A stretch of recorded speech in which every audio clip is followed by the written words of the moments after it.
মহাভারত করে গেলে কেন শৈলেন্দ্রী? গাও, তুমি তো গায়কিতেও বড়ই নিপুণ। হে মহারথী, আপনি এই অসহায়ের জীবনের শত্রু কেন হচ্ছেন? আমার গন্ধর্ব স্বামীরা আপনার তো কিছুই করতে পারবে না, কিন্তু ওরা আমাকে জীবিত রাখবে না। এটাই তো কারণ আমি আপনাকে দেখার পরেও আমার ঠোঁট পর্যন্ত চলে আসা হাসিকে দূরে সরিয়ে রেখে দিই। জানি না, যদি এখানে ওদের গুপ্তচর থাকে আর গিয়ে ওদের বলে দেয়। তুমি ওদেরকে একটুও ভয় পেও না, আমি ওদের বধ করে দেব।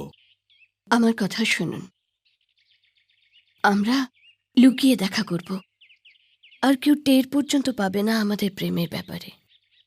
যদি আপনি এটা মেনে নেন, তবে আমি আপনার হয়ে যাব। তোমাকে নিজের করে পাবার জন্য আমি সবকিছুই মানতে রাজি।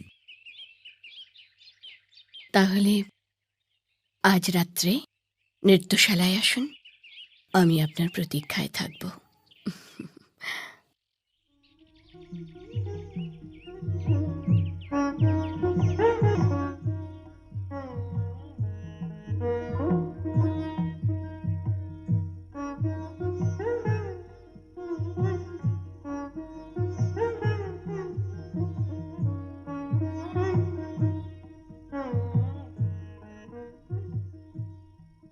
এই গভীর নিস্তব্ধতা কেমন ভাবুক করে দিচ্ছে।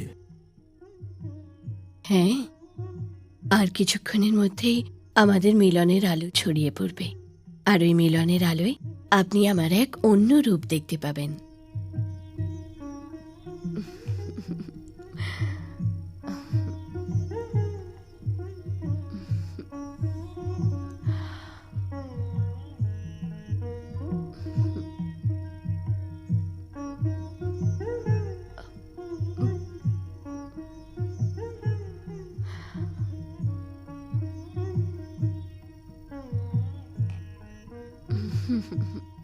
আমার বাহু তোমাকে জড়িয়ে ধরবার জন্য ব্যাকুল হয়ে উঠেছে শৈলেন্দ্রী।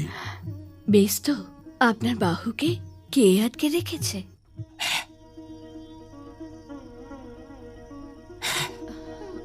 ব্যাস, এই সময়েরই তো অপেক্ষায় ছিলাম আমি। এই সময়ের জন্যই তো আমি ব্যাকুল হয়েছিলাম। তুই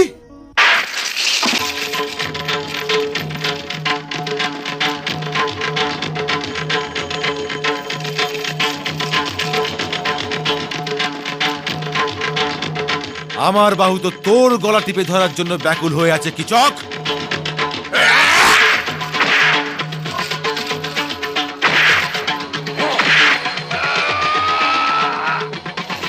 মহা